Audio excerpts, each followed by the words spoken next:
My name is Nkandu Machungwa. I work for a bank called Stanbic Bank, part of the Standard Bank Group. Maybe you've heard of it. And what I do there is I work in a team called investment banking, and I specifically deal with energy and infrastructure and real estate finance. So what that means is places like this, or power lines, or roads, and anything of that sort, when a bank looks to fund them, specifically Stanbic, I'm the guy who does it, or who looks at it. So Mwelwa asked me to come speak to you guys about project finance and help you understand what it is. And I'll skip through most. It's a very long presentation. You don't need to go through all of it. We'll skip through it quite quickly. Go to the next one. That first line there. So project finance is a method of raising long-term debt financing for major projects based on lending against projected cash flows generated by the project alone. Put simply, project financing is the financing of projects. It's that simple. It's really basic, right? So you don't need to overcomplicate it. You don't need to overthink it. Project finance is basically the financing of large projects, and the project itself generates the cash flow to pay back the loan that it takes, okay? That's all it is. So whenever you hear project finance, think at the end of all of this, there must be something that's been done, that's come out of the funding, right? And whatever it is that's been done is going to pay back the loan. That's the equation, okay? You can skip to the next one. So banks usually have two sorts of finance, lending, right? You have cash flow-based lending, project finance, or a balance sheet type of loan, okay? Has anyone studied any accounting or any accounting background, understanding of accounting, even in school? Bookkeeping counts, okay. So if you understand what a balance sheet is, each of us here have a balance sheet personally. Someone can lend to you, or lend to a company in this case, against their balance sheet, which is their existing assets, operations, and cash flows. Existing, stuff they already have, okay? So you earn a certain amount every month. I'm going to give you a loan against that money that you earn, and you'll pay it from that, right? That's a balance sheet style loan. And we secure ourselves with assets you already have. So maybe let's say your car, okay? But now, project finance isn't like that. So I could go to the bank and say, all right, I have a car, I have a salary, but I want to start, I don't know, a media business. And I want you guys to fund my media business.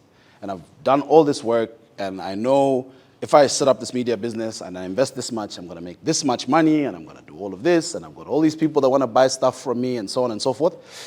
And the bank says, okay, great. Has anyone committed to buy? Yes, Mtinta in the back there says he'll give me 100 million for this and this and that. Okay, great. There's a contract signed, fantastic. We'll give you money for that. So now, the bank's given me money against a future cash flow. It doesn't actually exist. And it doesn't tie in my existing revenue. So if the project doesn't work, I still get to keep my house and my car and my salary. It's fantastic, right? But the issue is, a loan against existing cash flow is a lot easier to get. There's a lot less work. It's very easily proved. I have a salary. Here's my payslip. Here's my car. It's there. Telling someone to give you money for something that doesn't exist is far harder.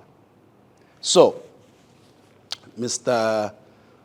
Paul Manchungu just left. Lawyers in this process are very important, and as he mentioned, the number of different advisors and so on and so forth, extremely important, because there are people way smarter than me who can forecast stuff that hasn't yet happened and will tell us this might work or this might not.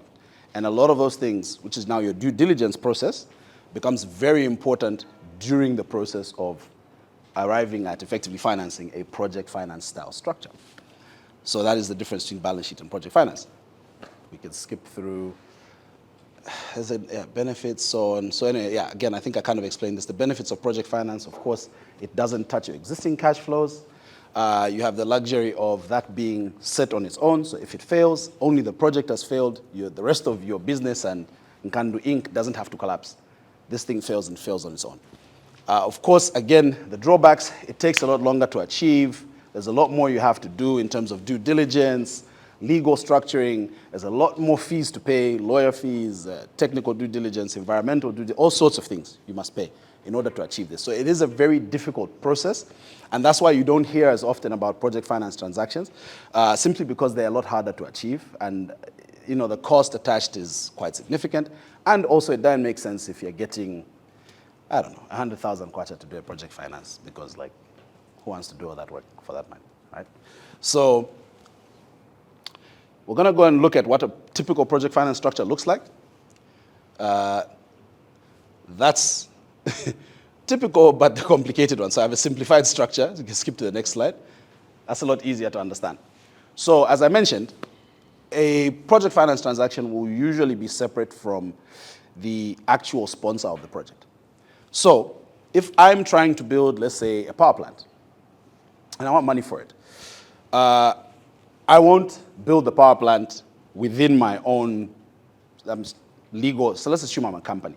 Within my own legal operation, I would set up a separate legal operation, a separate legal being called an SPV, a special purpose vehicle. You hear that a lot when you talk about project financing, so you might want to just take that down. It's called a special purpose vehicle, which is the purpose of the SPV is to achieve a specific goal. Hence special purpose vehicle. It exists purely to achieve the purpose of, in this instance, building a power plant. So I'll set up an SPV. I now have SPVA. Its purpose is building a power plant. This SPV is going to have different stakeholders. So, for example, if I'm building a power plant, there's different ways of going about it. All the rage now in Zambia is public-private partnerships, PPPs. So you may find that the government, for various reasons, may actually be a shareholder in the SPV. So let's say I own 80% of the SPV and the government owns 20, right? Because maybe they're going to give me access to the grid or whatever, all sorts of different things. So the two of us now own the SPV. Me and my consortium, our shareholders, plus the government, we own an SPV. The government, again, is also a relevant stakeholder because they give licenses, all sorts of other things that you'll need to get approvals to actually operate, right? So you're going to have to deal with the government in any case. Of course, there are lenders, people like myself, who you will come and see for funding. Construction contracts, operators. So again, you have contractors who build the plant. I can't build a power plant. I might have a great idea to do it, but I don't know how to do it, right? So I'm going to get a guy who can actually build a plant, sign a contract with him, and he's going to come and build it for me. And then I probably also don't know how to operate a power plant. So somebody's going to have to come and operate the power plant, somebody who's done it before. So that's kind of your relevant world of what a project finance transaction would look like. Now, when I come and say I'm going to do this, I need to have money. So you'll hear about equity partners or equity investors into the project. So someone needs to come with money. The bank will not give you 100%. Someone actually asked me a couple of weeks ago, we closed the transaction. I'm not sure who else was there. Your financial insights team was there. I'm not sure who from here was there. But someone said to me, the project value was 100 million. You guys gave them 100 million.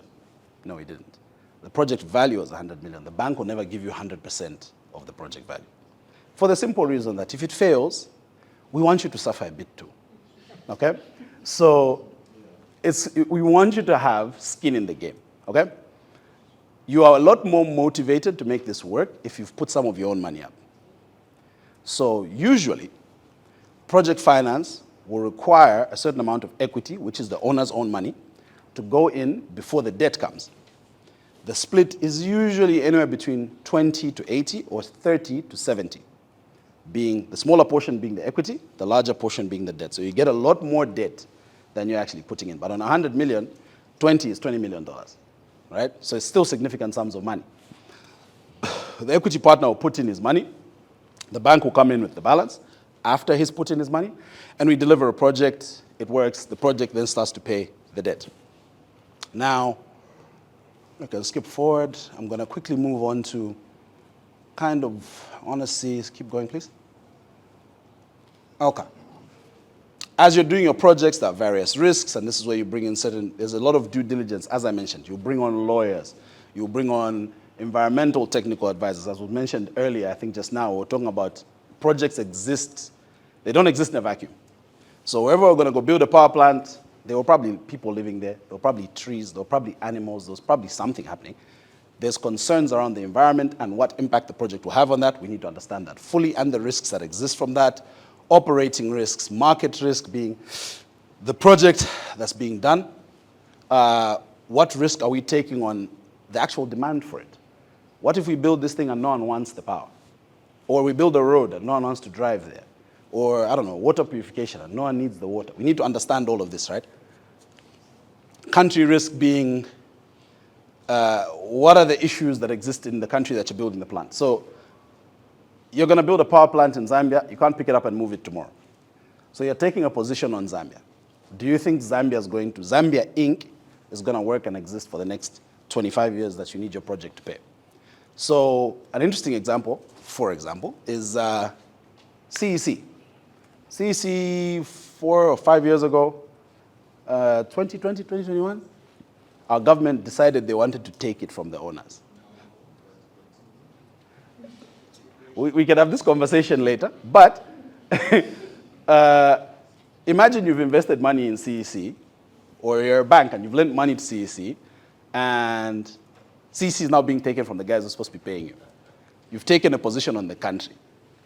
How comfortable are you that stuff like that, even though my colleague in the corner feels it was fine, how comfortable are you that stuff like that won't happen?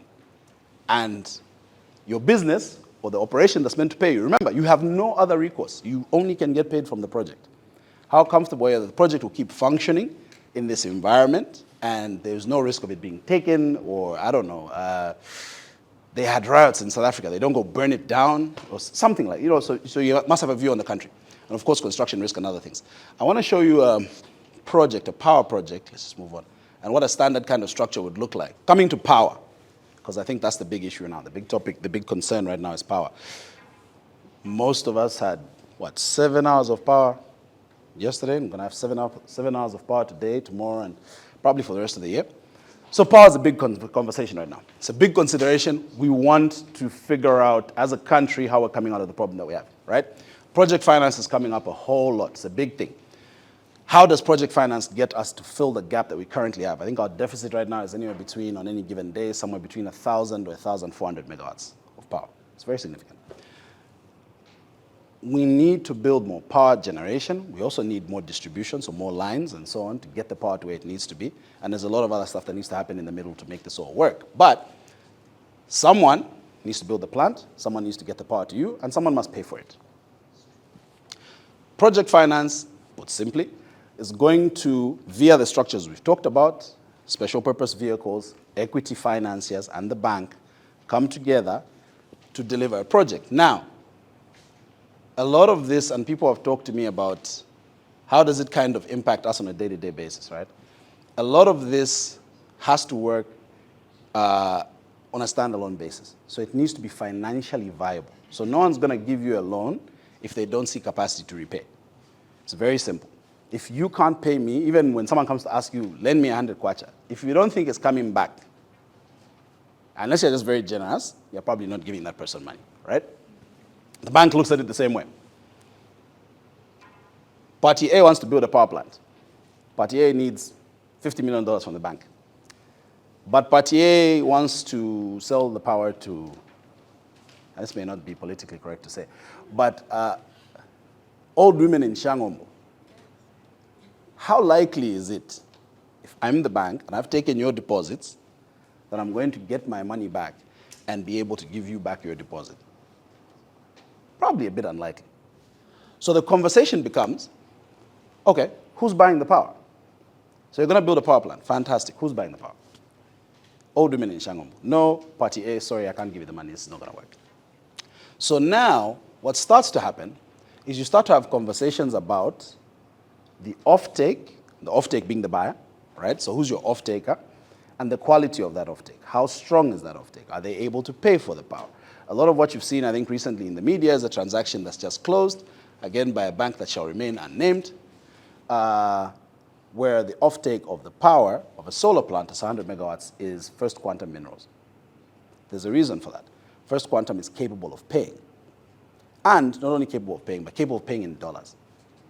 So whatever happens to the exchange rate, whatever happens in the market, First Quantum Minerals will always have the dollars to pay the seller of the power, who then needs to pay the debt in dollars. All this is in dollars. So if the exchange rate goes to 50 tomorrow, for example, FQM is not bothered, right? They earn in dollars when they sell their copper, Therefore, they have no strain on their cash flows, and they can pay for the power, and that can pay the debt. So offtake contracts become very important. Who's the offtaker? Who's actually buying the power? Then there's conversations about PPAs and so on. Lots of legal stuff that will happen in the middle. But I think, put simply, what you must understand is who's buying the power. So who's your offtake? What's the offtake agreement? Who's the promoter or the sponsor of the project? Who is the owner? The SPV, remember, who owns the SPV? And then, who is the bank behind them? Who's financing the debt? All this stuff around EPCs being the contractor who's building the plant, O&M being the operator of the plant who's going to run it. There's a lot of jargon and a lot of random terms you hear, but really, again, it's back to that diagram. Who's buying the power? Who's selling the power? Who's financing it? Who's operating the plant? Who's building the plant? It's 5 things. That's really all you have to understand. So when you understand those things, as you write a project, so as you write a report on a project, you kind of look for those key things. How much debt is going into the project? If the project is $100 million, no one has funded $100 million. So, as I said, someone asked me, it's $100 million, have you given it? No. The bank's going to fund a portion because the owner of the project must put some of their own money up as well. So your question becomes, okay, what's the split between the owner's money and the bank's money that's come into this project? Okay?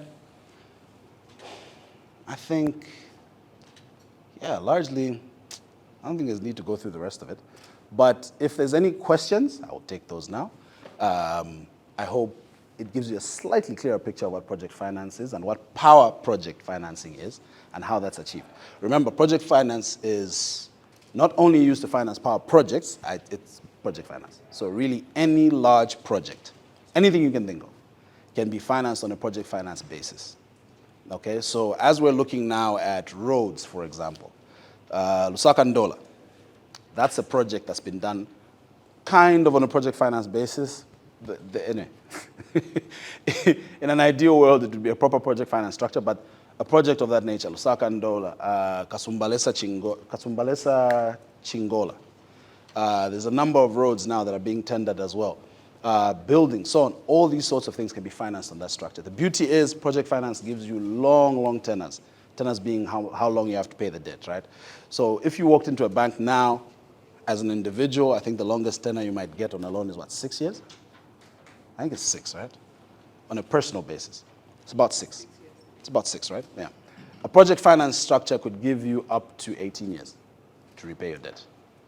So if you have 18 years, so again, back to all this due diligence we must do. If we only expect our money back from you over 18 years, we have to believe in the project, we have to believe in the country. There's going to be multiple elections in that period. Are we comfortable with that risk? Are we comfortable with how things are going to run in that country? Are we happy with the people building the project and that this thing will actually run as long as it should and operate the way it should, generate the cash flows it should? There's lots of work that goes into understanding this stuff and making sure that the project is able to pay the debt that it got. But as I've said, anything you can think of can be done on a project finance structure. I think it really is just about the merits of the project, the merits of the offtake, being people buying the power or buying the water or using the road or whatever it is. And of course, I think the demand and use of the project. So yeah, there you go. Your fees on a structure of this sort may run anywhere between $1 and $2 million on fees alone. So if you want to borrow $5 million, it doesn't really make sense to pay $2 million in fees. You're paying away 40% in fees. So there's a point where it stops making economic sense, right? So it becomes about building mass, and that's why I'm talking about large projects, right? 50, 100, $200 million. It makes sense because then if you're paying $2 million in fees, you're paying away 1% in fees. It makes sense. But for a project that's $5, $6, $7 million, it's just not economically viable. So it really is about the economics, and the project developer, right, will do these assessments. It becomes about viability of the project if you use this sort of structure effectively. Yeah, go ahead.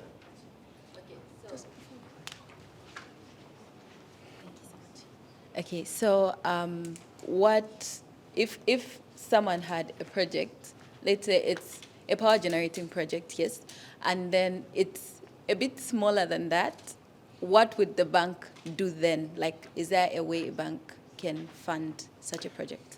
Yeah, so it may not be done on a project finance basis. What you tend to find for smaller projects is they use, remember I talked about two sorts of financing. You've got project finance and a balance sheet sort of structure. Usually what you'll find is that the loan is advanced on a balance sheet sort of lens. So the question becomes, do you have any existing balance sheet against which we can structure a loan? You can take that money and use it for this project. When this project begins to operate and generate a cash flow, you can actually then move the debt over.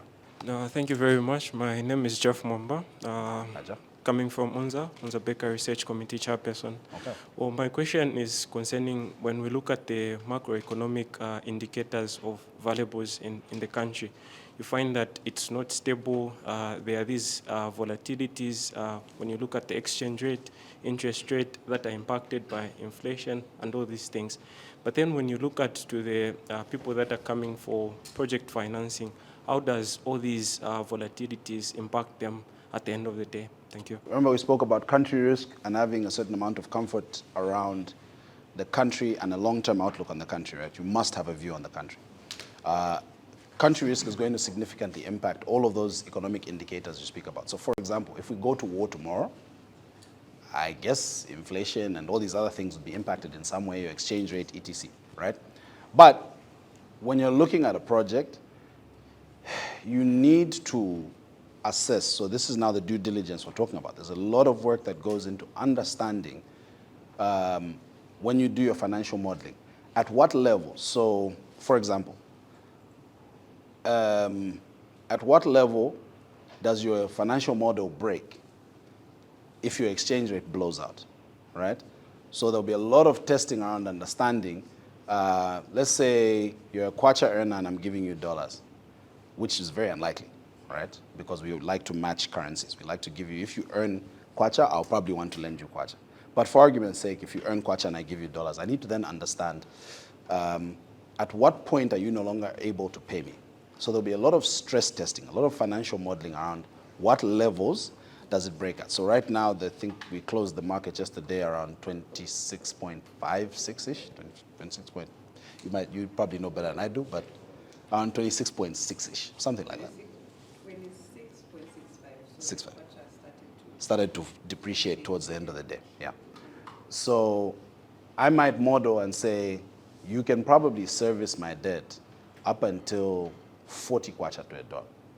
After 40, you can't. You now just don't have the room in your cash flows to pay me anymore. Now, I must then take a position on how likely I think it is that during the period of this loan, we'll get to 40. Now, here's the thing about project finance and why we try to match currencies. Like I said, this stuff is long-term debt. I could lend you money for 18 years. 18 years ago, I don't know if you guys remember, but 18 years ago, the kwacha dollar pair was somewhere around 3 kwacha to $1, 3.5, 18 years ago. So we're now sitting at 26. That's a percentage increase of what? A whole lot. So there's no way over 18 years I'm going to take that position. It just doesn't make sense, right? But we model for all this stuff. The answer to your question really is there is a lot of analysis that goes into modeling those particular risks, those movements in the macroeconomics, and taking a position on how comfortable we are that during the period of the debt, we'll either be able to manage those risks via insurance, all sorts of other things, whatever, or we just won't take a position. So if we think we're not comfortable with where the country is going, and this is why also you saw over the last, I'd call it probably 2018, 19-ish to around 23, a number of projects kind of stalled and you weren't seeing banks financing large projects. There was a position on Zambia that we just, and I mean, remember, we're still resolving our debt issues, but I think it looks a lot more positive now, right? Earlier, in the last few years, you saw a lot of banks not taking these positions simply because there was a lot of concern around country risk and around those macroeconomics that you're talking about. So banks didn't want to take those long positions. Okay? And that's why you just didn't see a number of these projects taking off. Yeah. So as things start to get better, you'll see a lot more. Yeah. All right, thank you so much. My name is Mapalo. Unzabeka, Vice President. So my question is anyone qualified to apply for the project financing, or it's just the energy sector? And if so, what are the basic requirements? So, as I mentioned earlier, project finance can finance pretty much anything you can think of. So it doesn't have to be energy. So long as it's contributing to economic growth? So, again, I don't want to sound politically incorrect, but economic growth is a byproduct. Okay? Economic growth is not the goal, it's the byproduct. The goal for anybody, so let me put it simply. Let me ask you to answer the question. If you had 100,000 kwacha today, and you thought, I'm going to take the 100,000 and I'm going to start a business, right? Let's call it a salon or a spa, okay? What's your primary goal? Primary goal? Yes, what's your primary goal? To make profit.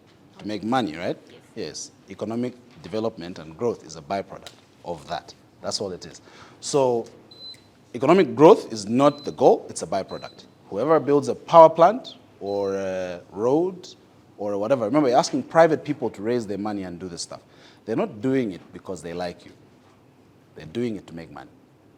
Economic growth and benefit to the people and all these other things are byproducts of that initial goal.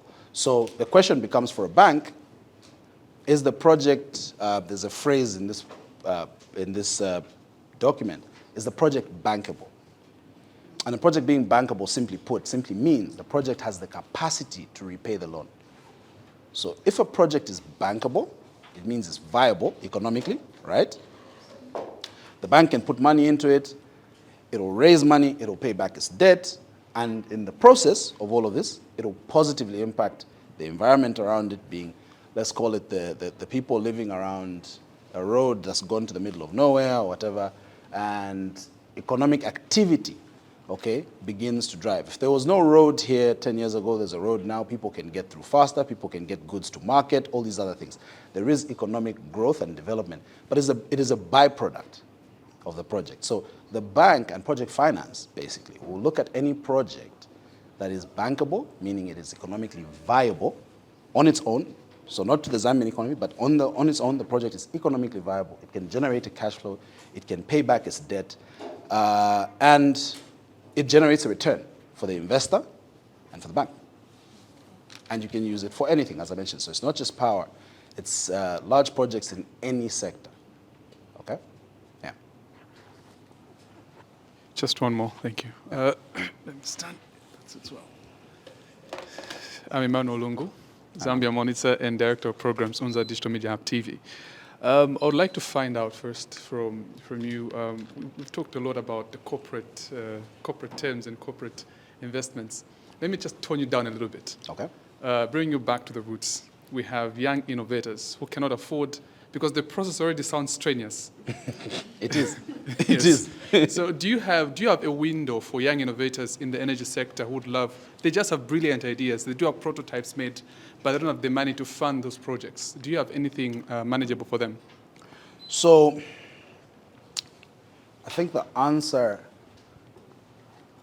I'm probably not the guy to speak to that, in the sense that my focus purely is large projects for large corporates on a very large scale, right? That is my focus. But I think for the type of, what you're looking at, in my view, is venture capital. So you've got all sorts of different entities like your Kukulas and others that finance people with great ideas. Right, you've got a great idea in the energy space, you're looking for capital on a small scale, and really it is capital. Remember, the bank is not a capital investor, the bank lends.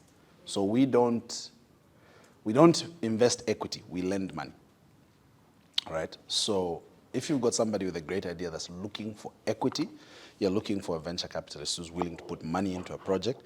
If it fails, they lose their money. They took a position on the project. If it works, they earn a return. The bank doesn't have that luxury. Remember, the bank's money, quote unquote, is your money. So you're not going to give me the leeway to take positions on maybes, because when you go to the ATM tomorrow, you want to find your money. you want to get your money back. Therefore, I must ensure that when I lend or when I advance funding, it is to something that I'm almost absolutely certain will not fail and will be able to pay a return and pay you back your money and actually pay you interest on your deposits. So the bank isn't necessarily, I think, the right window for investment in some of these projects because it is capital that you're looking for. I think venture capitalists are the best suited for that sort of approach. Yep. Okay. Looks like everybody's happy. Thank you very much. Cheers.